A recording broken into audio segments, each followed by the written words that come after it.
Le fils de ma sœur a jeté mon gâteau. Mange-le par terre. Toute la table a ri. Maman m'a écrit, on coupe les ponts. Reste loin. Ma sœur a aimé ça. Ma réponse, j'annule ma garantie sur vos prêts demain. À minuit? Sans appel manqué. Le fils de ma sœur, Bastien, a jeté mon gâteau de remise de diplôme par terre. Le glaçage s'est écrasé sur les dalles de la terrasse. Il m'a regardé, un sourire cruel aux lèvres, et m'a lancé, mange-le par terre, Tati Aveline. Un silence. Puis, toute la table a éclaté de rire. Ma sœur, Corinne, souriait dans son verre de vin. Ma propre mère, Martine, riait plus fort que tout le monde. Je n'ai pas pleuré. Je n'ai pas crié. J'ai juste posé le couteau à gâteau. J'ai tourné le dos à leur rire et je suis partie. Ce soir-là, un SMS de ma mère est arrivé. Nous avons décidé de couper les ponts. Reste loin pour toujours. Ma sœur Corinne a aimé le message. Ils pensaient me bannir. Ils pensaient avoir tout le pouvoir. Ils avaient juste oublié un tout petit détail. J'étais la garante de leur maison dans le Cantal. J'étais la garante du SUV Peugeot 5008 de ma sœur.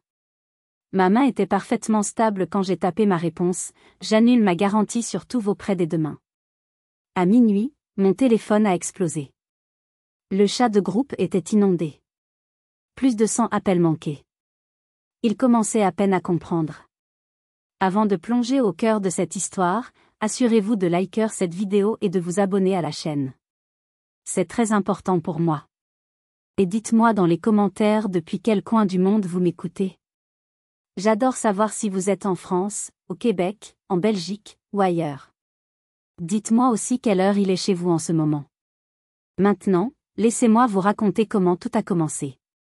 La fête se déroulait dans le jardin de mes parents, dans un petit village perdu du Cantal.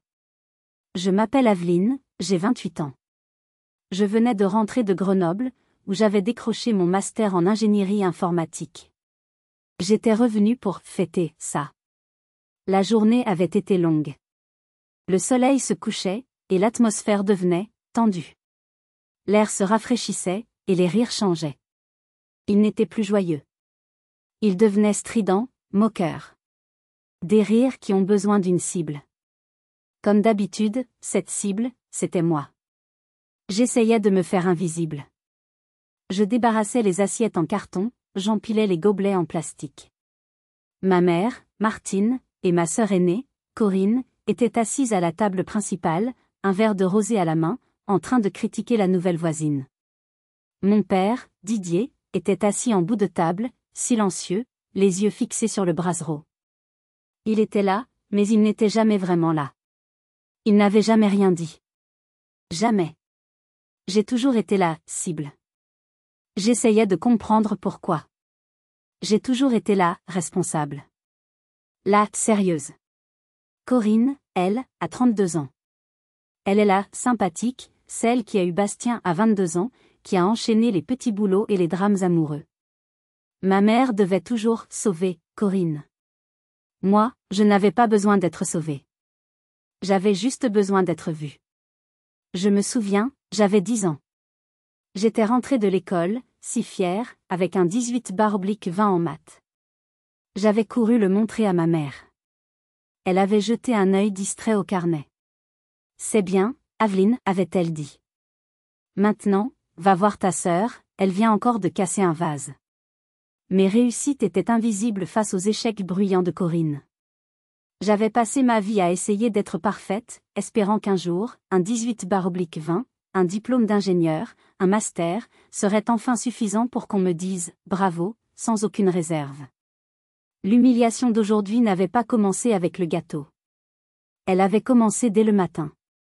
Pour la cérémonie de remise des diplômes, j'avais acheté une jolie robe bleu marine. Je l'avais soigneusement repassée. Ce matin-là, ma mère est entrée dans ma chambre, une tasse de café à la main.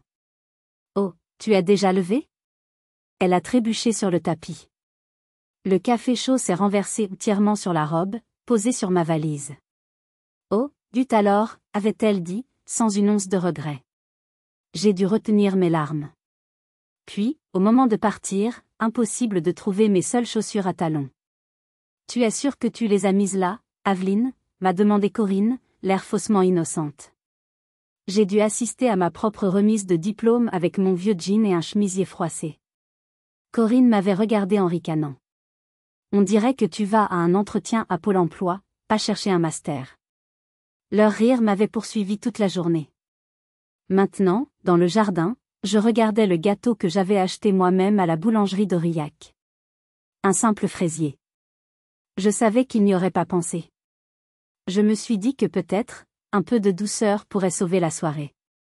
J'ai pris le couteau à gâteau. Ma dernière tentative pour créer un souvenir heureux.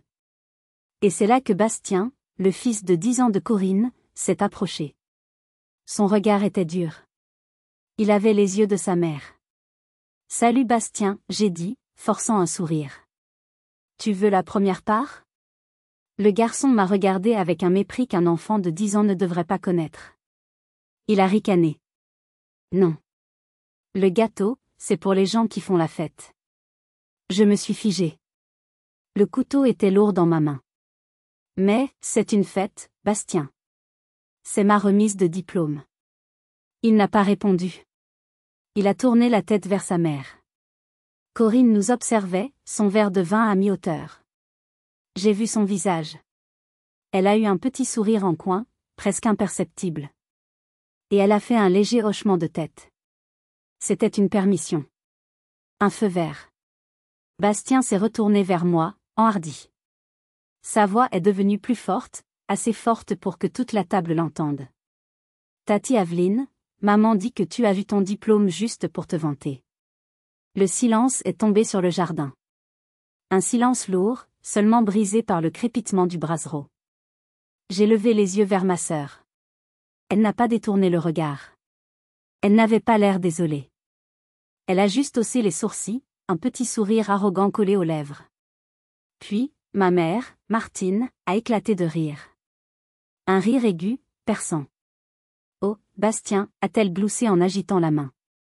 Il ne faut pas dire ça tout haut. Et voilà. La permission était donnée. Toute la table a explosé de rire. Pas un petit rire gêné. Un rire franc, méchant, libéré. Il riait comme si Bastien venait de raconter la meilleure blague du monde. J'ai senti le sang quitter mon visage.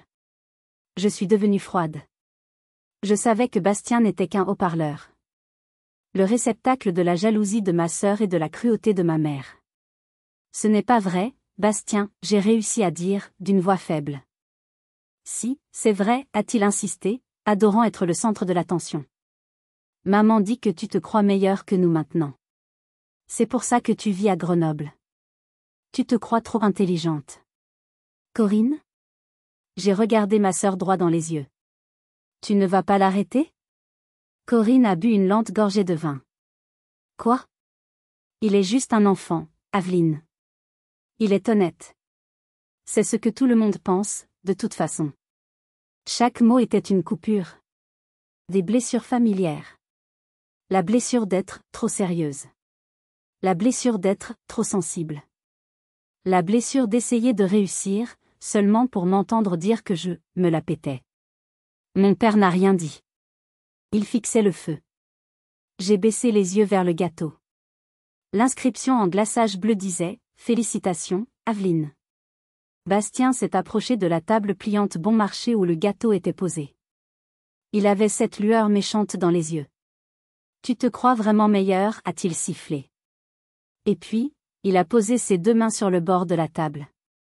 Et il a poussé. De toutes ses forces. La scène s'est déroulée au ralenti. La table a basculé. Le gâteau a glissé.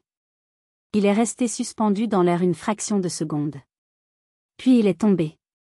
Il a heurté les dalles de la terrasse avec un bruit sourd et humide. Splat. Le glaçage blanc a giclé partout. Sur mes chaussures. Sur l'ourlet de mon jean. Le « Félicitations, Aveline » n'était plus qu'une traînée bleue sur la pierre sale. Silence total. Bastien a regardé le désastre. Il a regardé mon visage. Et il a souri. Un sourire triomphant. Mange-le par terre, Tati Aveline. Le rire qui a suivi a été pire que le premier. Plus sauvage. Ma mère a renversé la tête en arrière, hurlant de rire. Corinne riait dans sa main. Leurs amis, des gens qui me connaissaient depuis l'enfance, riaient. J'étais là, couverte des restes de mon propre gâteau de remise de diplôme. J'ai regardé ma mère. Elle essuyait une larme de rire au coin de son œil. Son rire s'est arrêté, mais son sourire est resté. « Oh, allez, Aveline, a-t-elle dit, d'une voix légère, presque ennuyée. Ne sois pas si sensible. Ce n'est qu'un gâteau. » Bastien faisait juste le gamin. J'ai regardé le couteau dans ma main. J'ai pensé à le jeter. J'ai pensé à hurler. J'ai pensé à pleurer. Mais je ne sentais rien. Pas de la tristesse. Juste le vide. La petite fille de 10 ans qui espérait un 18/20 venait de mourir. La jeune femme de 28 ans qui espérait un « félicitations » venait de mourir. La partie de moi qui voulait leur amour, qui continuait d'essayer, était morte. Qu'est-ce qui reste quand l'espoir meurt? J'ai posé le couteau sur la nappe en papier, à côté d'une flaque de crème. Je portais un petit tablier bleu que ma mère avait insisté pour que je mette. « Tu es l'assistante de l'hôtesse » avait-elle dit en arrivant. J'ai tendu les mains derrière mon dos. J'ai dénoué les cordons. J'ai retiré le tablier. Je l'ai plié soigneusement, en deux, et je l'ai posé sur une chaise vide. Puis, je me suis retournée. J'ai longé la table derrière. J'ai dépassé mon père silencieux. Je me suis dirigée vers le portail latéral. « Tu vas où » a crié ma mère. Sa voix n'était pas inquiète. Elle était agacée. « Aveline. Ne fais pas de scène. On a encore des invités. » « La fête est finie » a lancé Corinne, sa voix pleine de sarcasme. La diplômée s'en va. Leurs rires m'ont suivi comme une meute de chiens hargneux, tout le long de l'allée. Je suis montée dans ma vieille Clio. J'ai mis la clé dans le contact. Je n'ai pas pleuré. Je n'ai pas essuyé le glaçage sur mes chaussures. Le trajet de 6 heures depuis le Cantal jusqu'à Grenoble est long. Surtout de nuit. J'ai roulé. Je n'ai pas allumé la radio. Le seul son était le ronronnement du moteur et le sifflement des pneus sur l'autoroute A89. Mon téléphone était sur le siège passager. Éteint. Je l'avais éteint en partant. Je ne voulais pas l'entendre vibrer. Je ne voulais pas lire les messages que je savais qu'ils enverraient. Pas des excuses. Des ordres. Reviens. Pendant 6 heures, j'ai repassé la scène. Le splat du gâteau. La voix de Bastien. Mange-le par terre. Le rire de ma mère. Je fuyais 28 ans d'espoir déçu. J'avais passé ma vie à essayer d'être assez bien. J'avais eu de bonnes notes. Je n'avais pas causé de problème. J'étais allée à l'université. J'avais fait une école d'ingénieur. J'avais décroché un master. J'étais là, responsable. Là, stable. Corinne était là, sympathique. Celle qui faisait des erreurs. Elle avait eu Bastien à 22 ans, d'un homme qui était parti. Elle était toujours au milieu d'un drame. Et il l'aimait pour ça. Ces drames leur donnaient le sentiment d'être utiles. Ma stabilité, elle, les ennuyait. Chaque fois que je réussissais quelque chose, ils le prenaient comme une insulte personnelle. Mon succès était un miroir qui leur renvoyait leurs propres échecs, et ils me détestaient pour ça. Je le voyais clairement, maintenant. Il ne s'agissait pas de moi, trop sensible. Il s'agissait d'eux, trop cruels. Je suis arrivée à Grenoble alors que la ville s'éveillait à peine. Mon studio est petit, dans un vieil immeuble du quartier de l'Île Verte. Mais c'est chez moi. C'est mon sanctuaire. Personne ne rit de moi ici. J'ai monté les 3 étages. J'ai ouvert ma porte. L'air était calme. J'ai enlevé mes chaussures sales à l'entrée. Le glaçage était sec et craquelé. Je me suis assise sur mon lit. Et j'ai allumé mon téléphone. Il a explosé. 22 appels manqués. 34 messages. Et puis, le dernier. Dans le groupe de discussion familiale, la famille. Un message de Martine. Nous avons décidé de couper les ponts. Reste loin pour toujours. Je fixais les mots. Nous avons décidé. Le « nous » royal. Cela incluait mon père, qui n'avait pas dit un mot. Il me virait. Il me virait de mon poste de fille. Et puis, j'ai vu la chose qui m'a brisé le cœur. Juste sous le message, il y avait une petite icône. Un cœur rouge. Corinne avait aimé le message. Ce cœur rouge m'a frappé plus fort que le gâteau. Ma sœur célébrait. Elle avait gagné. Elle m'avait enfin évincé. J'ai attendu les larmes. La douleur. Le trou béant dans ma poitrine. Rien. Juste un silence froid. La tempête était passée. Il pensait me punir. Il ne réalisait pas qu'il venait de me libérer. J'ai regardé les mots une dernière fois. Reste loin pour toujours. Et quelque chose à l'intérieur de moi, une voix très calme, a dit, ça suffit. Honnêtement, à ce moment-là, je me sentais complètement vidée. Avez-vous déjà ressenti ça? Ce moment où vous réalisez que les gens que vous aimez ne vous aiment pas en retour? Que auriez-vous fait à ma place? L'auriez-vous supplié de vous reprendre? Laissez-moi votre avis dans les commentaires. Moi, je n'ai pas supplié. J'ai ouvert mon ordinateur portable. Le vide que je ressentais n'était pas de la tristesse. C'était le calme avant une autre sorte de tempête.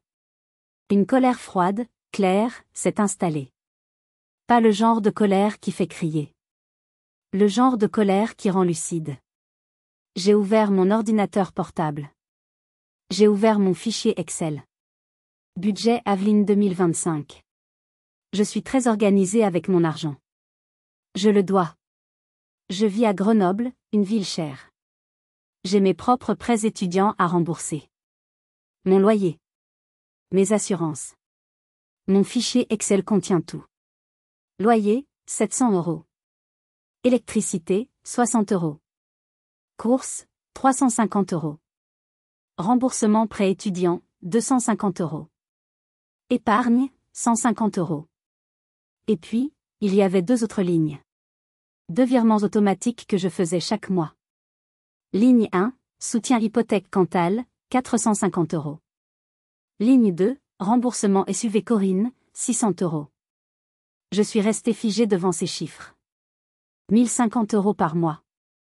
Les souvenirs sont revenus. Il y a 3 ans. J'avais 25 ans. Je venais de décrocher mon premier CDI. J'étais si fière. L'usine où travaillait mon père venait de réduire ses heures. Ils allaient perdre la maison. Ma mère, Martine, m'avait appelé, en larmes. Aveline, tu es la seule sur qui on peut compter. Tu es la stable. Tu as ce bon travail dans l'informatique. C'est juste pour nous aider à passer le cap, chérie. Juste une signature. Elle avait dit, la famille, ça s'entraide. Alors, je m'étais porté garant. Une garantie solidaire. Je n'avais pas seulement aidé. J'étais devenue légalement responsable de leurs dettes. Et depuis 3 ans, non seulement j'étais garante, mais je payais 450 € chaque mois. Le cap n'était jamais passé. Puis, il y a 2 ans. Corinne venait de divorcer. Sa vieille voiture était morte. Elle avait besoin d'une voiture sûre pour Bastien. C'est ce qu'elle avait dit. Tu veux que ton neveu soit en sécurité, n'est-ce pas, Aveline, avait demandé ma mère. Je l'avais accompagnée chez le concessionnaire Peugeot. Elle avait choisi le plus gros modèle. Un 5008 noir, flambant neuf. Évidemment, avec son dossier de surendettement, la banque lui a ri au nez. S'il te plaît, Aveline, m'avait-elle supplié.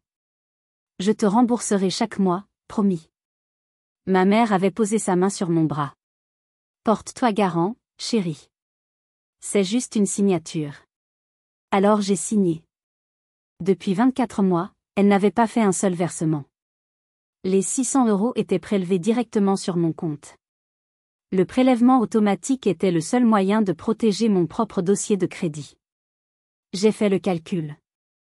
450 € x 36 mois, plus 600 € x 24 mois, égale 16 200 € plus 14 400 €. Total, 30 600 €. 30 600 €. J'ai regardé le glaçage sec sur mon jean. J'ai pensé aux photos de leurs vacances à la Martinique le mois dernier. Corinne et Bastien sur la plage. Ma mère sirotant un cocktail. Ils travaillent dur, ils le méritent, avait dit ma mère à la fête. J'avais payé ce voyage. J'avais payé pour le SUV noir brillant de Corinne. J'avais payé pour la maison dans laquelle ils vivaient. J'avais payé pour le privilège d'être humilié. Pendant tout ce temps, j'appelais ça de l'amour. J'appelais ça aider ma famille. J'appelais ça être responsable. J'avais tort. Ce n'était pas de l'amour. C'était une laisse. Une chaîne. Tant que j'étais lié à eux par l'argent, je devais revenir. Je devais répondre à leurs appels. Je devais écouter leurs blagues. Je devais subir leurs abus. Ma signature n'était pas une aide. C'était une condamnation. Ils n'avaient pas ri de moi. Ils avaient ri de l'idiote qui payait pour leur vie. La colère froide dans ma poitrine est devenue tranchante. Ils voulaient couper les ponts. D'accord. J'ai ouvert ma messagerie. Nouveau message. Destinataire, Martine, Didier, Corinne. Objet, situation financière. Je n'ai pas écrit, chère maman. Je n'ai pas écrit, je ne peux pas croire que vous ayez fait ça. Je n'ai pas mentionné le gâteau. Je n'ai pas mentionné leur texto. J'ai écrit une seule ligne. Conformément à votre décision de couper les ponts, je retire ma garantie de tous les prêts des demain. Ma main tremblait un peu quand j'ai cliqué sur « Envoyer ». J'ai fermé l'ordinateur. Le « clic » du capot m'a semblé incroyablement fort dans la pièce silencieuse. J'étais libre. Et je suis allé me coucher. J'ai dormi. J'ai dormi comme une pierre. Je pensais que je fixerais le plafond toute la nuit, mais non. C'était le sommeil profond d'une personne qui vient enfin de poser un sac incroyablement lourd. Quand je me suis réveillée, il était 7 heures du matin. La lumière grise de Grenoble filtrait à travers mes rideaux. Et puis j'ai vu mon téléphone. Il vibrait sur ma table de nuit. Il vibrait si fort qu'il faisait un bruit de crécelle contre le bois. L'écran était un mur solide de notifications. 14 appels manqués, Martine. 6 appels manqués, Didier. 11 appels manqués, Corinne. 23 nouveaux messages. J'ai pris le téléphone. Je n'ai même pas eu besoin de le déverrouiller. Je pouvais lire les aperçus sur l'écran de veille. Martine, qu'est-ce que ça veut dire cet email? Martine, tu n'as pas le droit de faire ça. C'est illégal.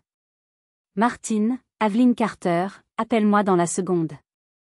Tu es en train de ruiner cette famille. Corinne, espèce de S***lop. Tu essaies de ruiner ma vie. Tu vas me prendre ma voiture? Didier, Aveline, s'il te plaît, appelle ta mère. Elle est très en colère. Je cherchais un mot. Un seul mot. Désolé. Je cherchais, nous sommes désolés pour le gâteau. Je cherchais, pardon pour ce que nous avons dit. Je cherchais, nous n'aurions pas dû t'envoyer ce texto. Ce mot n'était pas là. Ils n'étaient pas désolés de m'avoir blessé. Ils étaient furieux que je coupe l'argent. J'ai posé le téléphone. Vous voyez? Pas une seule excuse. Juste de la panique. La panique de gens qui réalisent que le ticket de loterie gagnant vient d'être déchiré. Je pouvais presque les entendre hurler depuis Grenoble. Mais je n'allais pas me contenter d'un email. J'allais faire les choses dans les règles. J'ai mis le téléphone en mode « ne pas déranger ». Le silence était merveilleux. J'ai pris une douche. J'ai lavé la fête de mon corps. J'ai frotté ma peau jusqu'à ce qu'elle soit rouge, comme si je pouvais effacer des années de leur voix, de leurs attentes, de leurs déceptions. Je me suis habillée pour le travail. Mais je n'allais pas au travail. Pas tout de suite. J'ai mis mon meilleur tailleur pantalon. Celui que je garde pour les réunions importantes. Mon armure. J'ai préparé du café. Je l'ai bu lentement, debout près de ma fenêtre, regardant la ville se réveiller. Puis j'ai pris mon sac. À l'intérieur, j'ai glissé une grande pochette en carton. J'avais collectionné ces documents depuis des mois, sans même savoir pourquoi. Juste un pressentiment. À l'intérieur, il y avait Les emails de ma mère, Didier est encore en retard sur ses paiements, Aveline. On a besoin de tes 450 € avant demain. Mes relevés bancaires des 24 derniers mois, montrant le prélèvement automatique de 600 € pour la Peugeot 5008 de Corinne. Et le plus important. J'avais imprimé la conversation WhatsApp d'il y a 3 ans. Celle où je demandais à ma mère, « Tu es sûr que c'est juste temporaire ? J'ai peur de m'engager. » Sa réponse était là, noir sur blanc, « Mais non, ne t'inquiète pas. La maison est à nous, Aveline. Tu signes juste pour aider. » Ce n'est qu'une formalité. Ce n'était pas une formalité. C'était un mensonge. J'avais tout ce dont j'avais besoin. J'ai quitté mon appartement. Je suis montée dans ma Clio. J'ai conduit jusqu'au centre-ville, jusqu'à l'agence principale du Crédit Agricole. J'avais un plan. Mais j'allais bientôt apprendre une leçon très dure sur la différence entre la vengeance et la loi française. L'agence du Crédit Agricole était calme à 9 h du matin. J'ai demandé à voir le directeur d'agence, Monsieur Fabron. Je le connaissais un peu, c'est lui qui m'avait aidé à obtenir mon prêt étudiant des années auparavant. C'est un homme d'une 50aine d'années, aux cheveux poivre et sel, toujours calme. « Aveline, dit-il en me serrant la main. Quel plaisir de vous voir. Que puis-je faire pour vous ? » J'ai pris une grande inspiration. Ma voix n'a pas tremblé. J'en étais fière. « Monsieur Fabron, je suis ici pour me retirer en tant que garante de 2 prêts. L'hypothèque de mes parents dans le Cantal, et le prêt auto de ma sœur. » Il a hoché la tête, son sourire s'est légèrement effacé. « D'accord. C'est une procédure, compliquée, Aveline. Normalement, il faut l'accord des emprunteurs principaux, ou qu'ils refinancent les prêts à leur seul nom. Je ne pense pas qu'ils seront d'accord, j'ai dit sèchement. Je lui ai tout raconté. Je n'ai pas pleuré. J'ai exposé les faits. La fête. Le gâteau. La remarque, mange-le par terre. Les rires. Le texto, on coupe les ponts. Puis, j'ai ouvert ma pochette en carton. J'ai posé les relevés bancaires. J'ai posé les emails. Et enfin, j'ai posé la capture d'écran du message WhatsApp de ma mère, « Tu signes juste pour aider. » Ce n'est qu'une formalité. Monsieur Fabron a tout lu. Il n'a pas dit un mot. Il a lu le texto, couper les ponts. Il a regardé les prélèvements de 600 € pour la voiture. Quand j'ai eu fini, il est resté silencieux pendant une longue minute.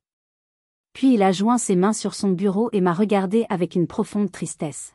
« Aveline, a-t-il commencé. Je suis profondément désolé pour ce que vous endurez. C'est ce qu'on appelle de l'abus financier familial, et c'est malheureusement plus courant que vous ne le pensez. » Mon cœur s'est mis à battre plus vite. Il comprenait. « Alors, vous pouvez m'aider ? Vous pouvez m'enlever ?» Il a eu un long soupir. C'est là que mon espoir s'est brisé. Voici le problème, Aveline. Il a tapoté les contrats de prêt que j'avais signés. Ce que vous avez signé, ce n'est pas une simple caution. C'est une garantie solidaire. En droit français, cela signifie que vous êtes tout aussi responsable de la dette que vos parents ou votre sœur. Vous n'êtes pas juste une aide, vous êtes l'emprunteur. Légalement, pour la banque, vous devez 100% de cet argent. Mon estomac s'est noué. Quoi ? Mais, ils m'ont menti. Je le vois bien, a-t-il dit. Mais la banque, je ne peux pas, d'un simple clic, annuler votre signature. Ce serait illégal. Je l'ai regardé, la panique montant en moi. Alors, je ne peux rien faire ? Je suis piégé ? Je dois continuer à payer pour des gens qui me détestent ? Non, dit-il fermement. Pas piégé. Mais c'est plus compliqué qu'un email. Il s'est penché en avant. Votre email de cette nuit n'a aucune valeur légale. Mais ce dossier. Il a tapoté ma pochette. Ceci a de la valeur. Le message de votre mère disant « c'est juste une formalité » est un début de preuve de ce qu'on appelle un « dol ». C'est-à-dire une tromperie pour obtenir votre signature. Que dois-je faire ? Voici le plan d'action, dit-il. Premièrement, vous allez immédiatement à la gendarmerie. Pas un simple main courante. Vous allez porter plainte, déposer une plainte, pour abus de confiance et suspicion de dol. Deuxièmement, vous allez prendre un avocat spécialisé en droit bancaire. Troisièmement, votre avocat enverra une lettre recommandée avec accusé de réception à votre famille et à la banque, mettant en demeure vos parents et votre sœur de refinancer ces prêts sous 90 jours, sous peine de poursuite. Il m'a regardé droit dans les yeux. La banque ne peut pas agir sans base légale. Apportez-moi une copie de votre dépôt de plainte. À ce moment-là, et seulement à ce moment-là, je pourrai geler les choses et ouvrir une procédure de litige. Point. Je suis sorti de la banque. Je n'étais pas libre. J'étais en guerre. Ce n'était pas facile. Ce n'était pas rapide. Mais Monsieur Fabron m'avait donné les armes. J'ai démarré ma voiture. Je n'ai pas pleuré. J'ai conduit directement au poste de gendarmerie. Entrer dans une gendarmerie pour porter plainte contre sa propre famille? C'est une humiliation d'un autre genre. J'avais l'impression d'être sale. J'ai dû tout raconter à un gendarme au visage impassible. Le gâteau. Les 30 600 €. Le texto, couper les ponts. J'ai cru qu'il allait me juger. Mais il a juste hoché la tête. C'est un abus de faiblesse et abus de confiance, madame. Vous faites bien de porter plainte. Je suis sorti avec une copie de mon dépôt de plainte. C'était mon bouclier. L'après-midi, j'ai appelé un cabinet d'avocats. J'ai pris rendez-vous avec Maître Vidal, une femme spécialisée en droit bancaire. J'ai utilisé l'argent que j'avais mis de côté pour mes vacances pour payer ses honoraires. Je veux être honnête avec vous. Cette partie n'est pas excitante. C'est la partie que les films ne montrent jamais. La vengeance, dans la vraie vie, ce n'est pas un claquement de doigts. C'est de la paperasse. Ce sont des formulaires CERFA. Ce sont des lettres recommandées. C'est épuisant. Mais c'est la seule façon de vraiment gagner. N'abandonnez jamais la paperasse. Maître Vidal a été clair. Nous avions un dossier solide pour Dole, tromperie. Elle a immédiatement rédigé une mise en demeure, une lettre d'avertissement légal, et l'a envoyée en recommandé à mes parents et à ma sœur. Pendant ce temps, mon téléphone avait recommencé à exploser. La banque, maintenant armée de ma plainte, les avait officiellement contactés. Monsieur Fabron les avait informés qu'une procédure de litige était ouverte et que, s'il ne trouvait pas de solution pour me désengager, la banque pourrait exiger le remboursement immédiat de la totalité des prêts. La panique avait changé de camp. Je suis rentré chez moi ce soir-là, épuisé. J'ai fait une tisane. J'ai regardé mon téléphone. 9 nouveaux messages vocaux. J'étais prête. J'ai appuyé sur « Écouter ». Message 1, ma mère, Martine. Sa voix n'était plus moqueuse. C'était un hurlement. Aveline. Qu'est-ce que tu as fait? Tu es allé voir les flics? Les gendarmes? Tu as porté plainte contre ta propre mère? Quel est astérisque que l'opris tu leur as raconté? La banque nous harcèle. Tu as tout gâché. Après tout ce que j'ai fait pour toi. Bip. J'ai effacé. Message 2, ma sœur, Corinne. Sa voix était basse, sifflante, pleine de venin. Alors c'est ça, ton plan. C'est comme ça que tu te venges. Juste parce que tu as toujours été jalouse de moi. Jalouse parce que maman m'aimait plus. Jalouse parce que j'avais Bastien. Tu l'as toujours été. Et maintenant, ils vont prendre mon 5008. Comment je vais emmener Bastien au foot? Comment je suis censée vivre? Tu te crois meilleur que nous avec ton stupide diplôme et ton studio minable? Tu n'es rien. Tu es froide, tu es vide. Je te déteste. Je te déteste. Bip. J'ai effacé. Message 3, mon père, Didier. Sa voix était la seule qui m'a presque fait mal. Elle était calme. Fatiguée. La voix de la lâcheté. Aveline, chérie, c'est papa. Écoute, ta mère elle est très bouleversée. Et Corinne aussi. Je crois que tu as fait une grosse erreur. Tu as fait passer ton message, d'accord? Tu es en colère, on a compris. Mais tu ne peux pas faire ça. C'est notre maison, Aveline. Tu vas nous mettre à la rue? C'est ça que tu veux? Fais-le pour moi. Appelle la banque. Dis-leur que c'était un malentendu. Et puis appelle-nous. On peut en parler. Une famille, ça n'agit pas comme ça. Sa dernière phrase est restée suspendue dans l'air. Une famille, ça n'agit pas comme ça. J'ai regardé le glaçage séché sur mon jean, que j'avais gardé comme une preuve. Vous avez raison, j'ai murmuré au téléphone. Une famille, ça n'agit pas comme ça. Il était le pire de tous. Le complice silencieux. Celui dont le silence était le terreau dans lequel tout ce poison avait pu grandir. J'ai effacé son message. Et c'est à ce moment précis que j'ai entendu un bruit dans le couloir. Un bruit qui n'avait rien à faire à Grenoble. Un bruit sourd. Boum. Boum. Boum. Si vous êtes arrivé jusqu'ici, laissez un commentaire pour nous dire ce que vous auriez fait à la place d'OP. Vous pouvez aussi écrire simplement le chiffre 1 pour montrer que vous suivez encore. Et dites-nous, vous regardez cette histoire depuis quelle région ou quel pays? J'ai sursauté. Mon cœur a fait un bond dans ma poitrine. Boum. Boum. Boum. Ce n'était pas quelqu'un qui frappait. C'était quelqu'un qui cognait. Avec ses poings. J'ai su. Instantanément. J'ai éteint la lumière. J'ai rampé jusqu'à mon interphone vidéo. Mon immeuble est sécurisé. Il faut un badge ou un code. Boum. Boum. Boum. Aveline. Ouvre cette porte. On sait que tu es là.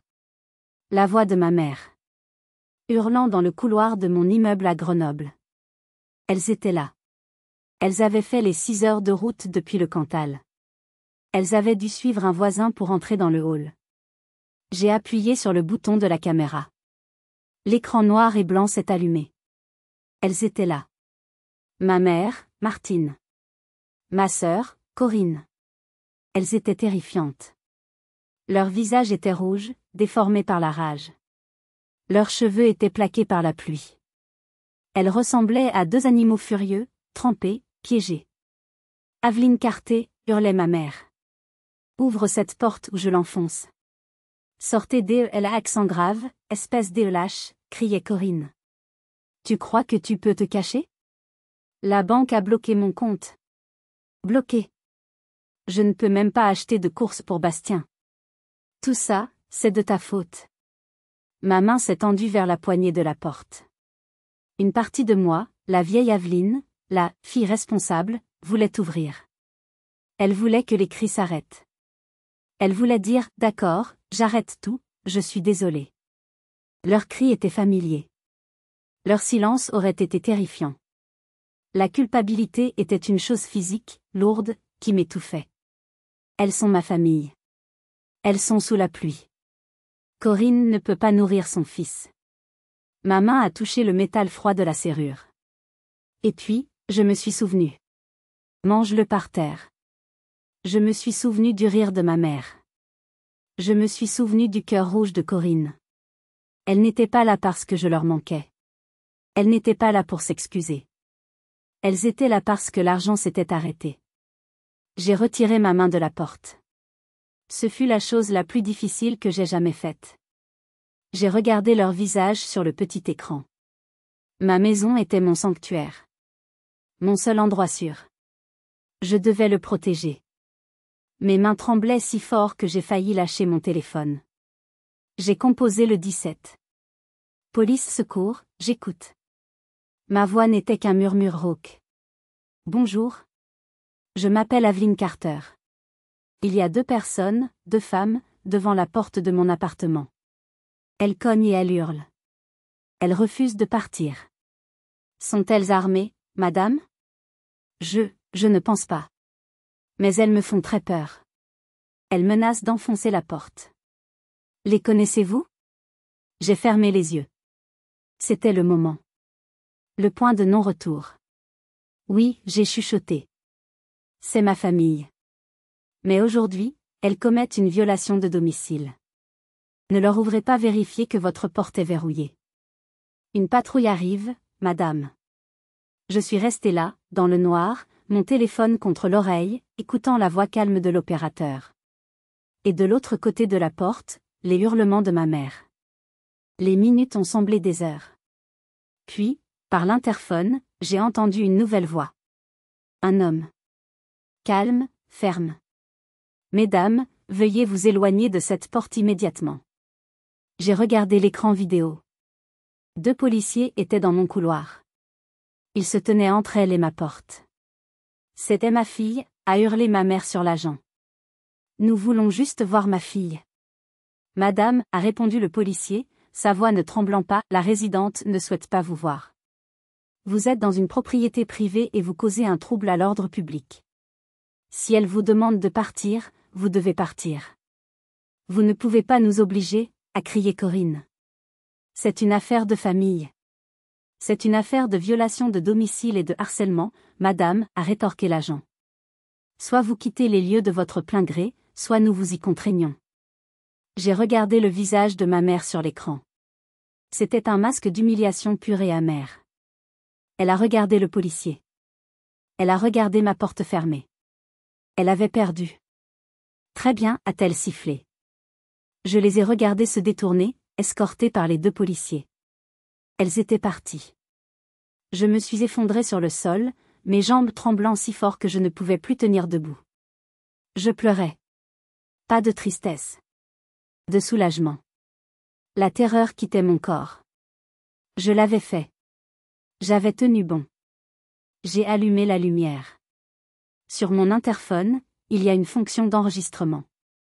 J'ai sauvegardé la vidéo. Je l'ai nommée « Limite 17 avril ». Je pensais que le pire était passé. Je pensais qu'elle n'avait plus rien pour m'atteindre. J'avais tort.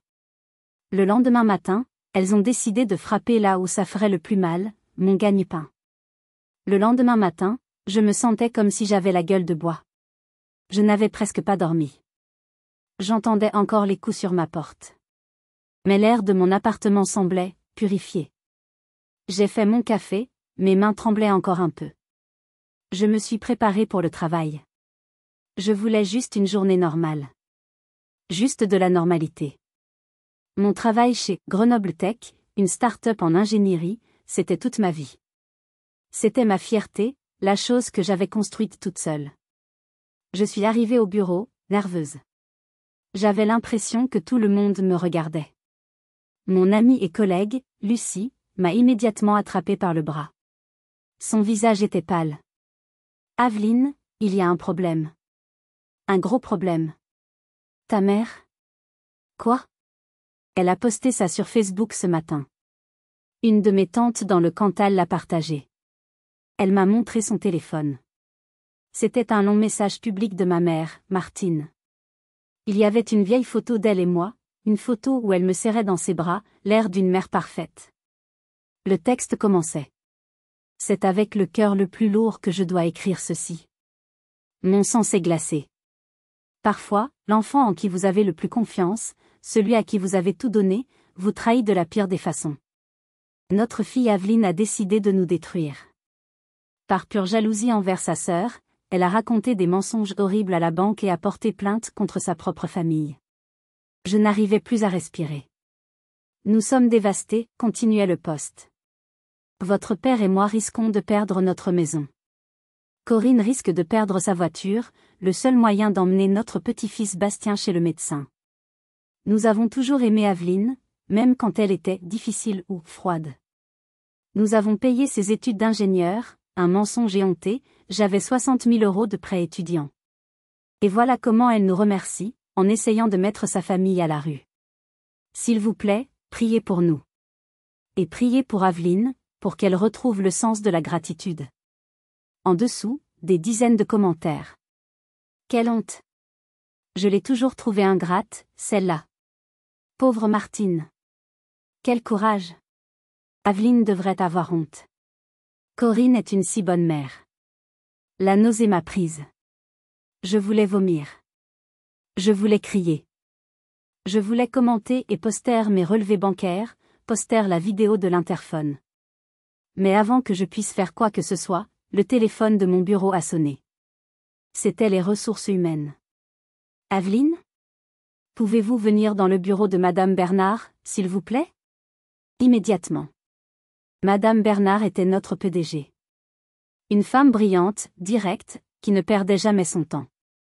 Mon cœur battait à tout rompre. J'ai marché jusqu'à son bureau. Asseyez-vous, Aveline. Elle avait l'air grave. J'ai reçu un email ce matin. En fait, tout le comité de direction l'a reçu. Elle a tourné son écran d'ordinateur vers moi. Ce n'était pas le post Facebook. C'était pire.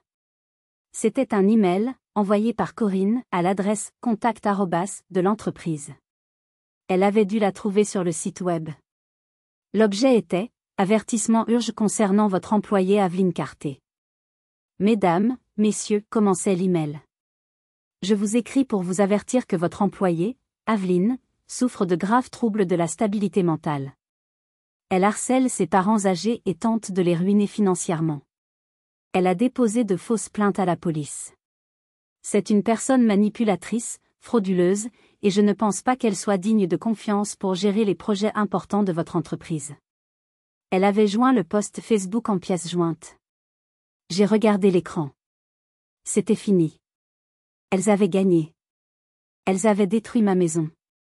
Maintenant, elles détruisaient ma carrière. J'ai regardé ma patronne, incapable de dire un mot. J'avais tout perdu. Madame Bernard m'a regardé.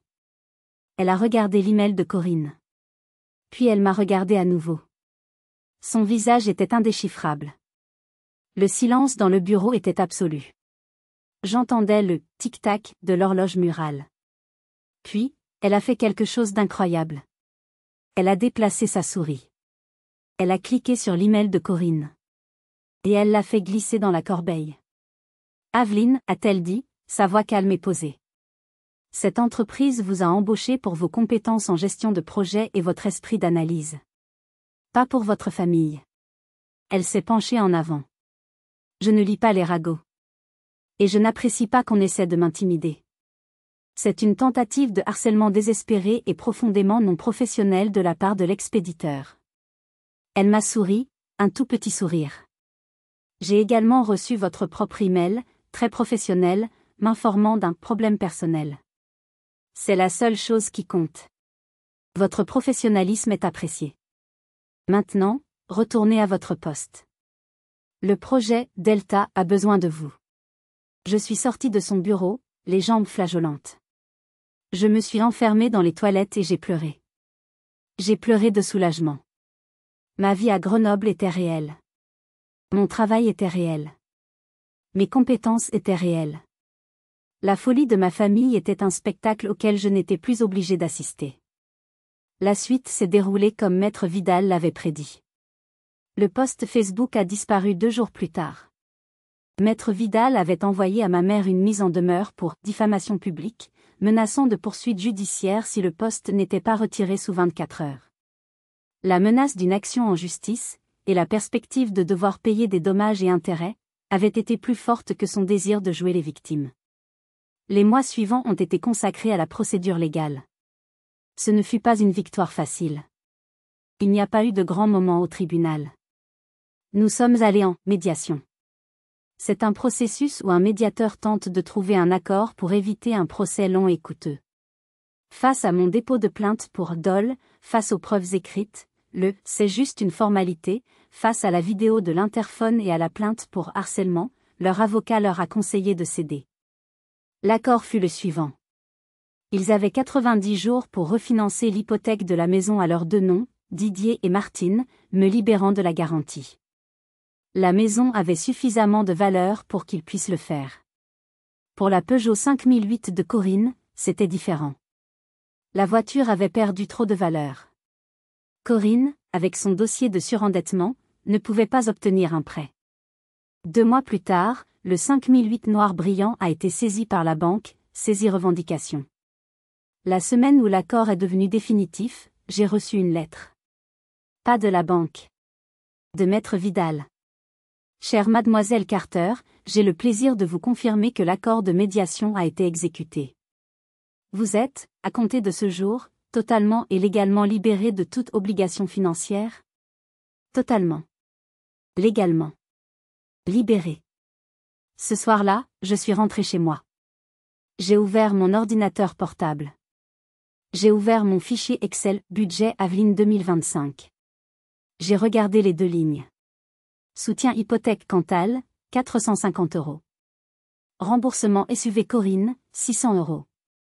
Total, 1050 €. J'ai cliqué sur la première ligne. J'ai appuyé sur la touche Supprimer. Elle a disparu. J'ai cliqué sur la seconde ligne.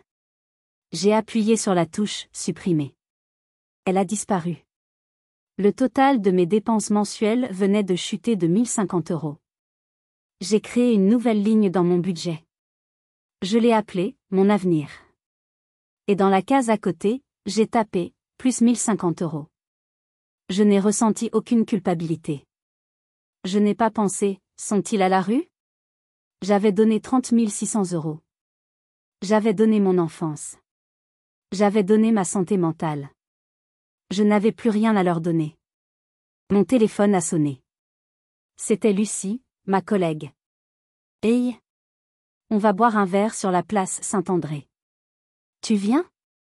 J'ai regardé la lettre de mon avocat. J'ai regardé mon nouveau budget. Oui, j'ai dit. J'adorerais.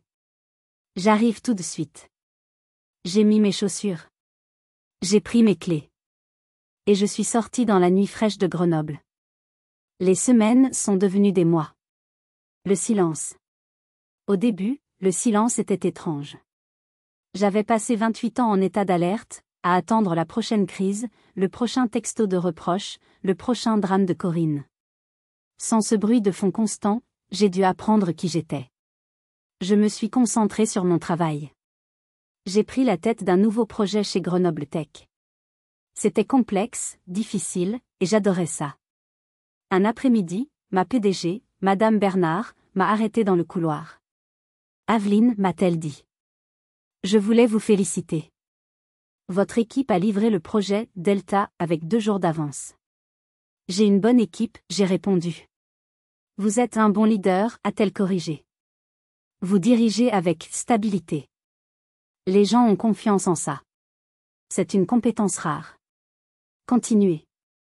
Stabilité. Toute ma vie, ma famille avait appelé ma stabilité ennuyeuse. Ils avaient appelé ma nature calme, froide.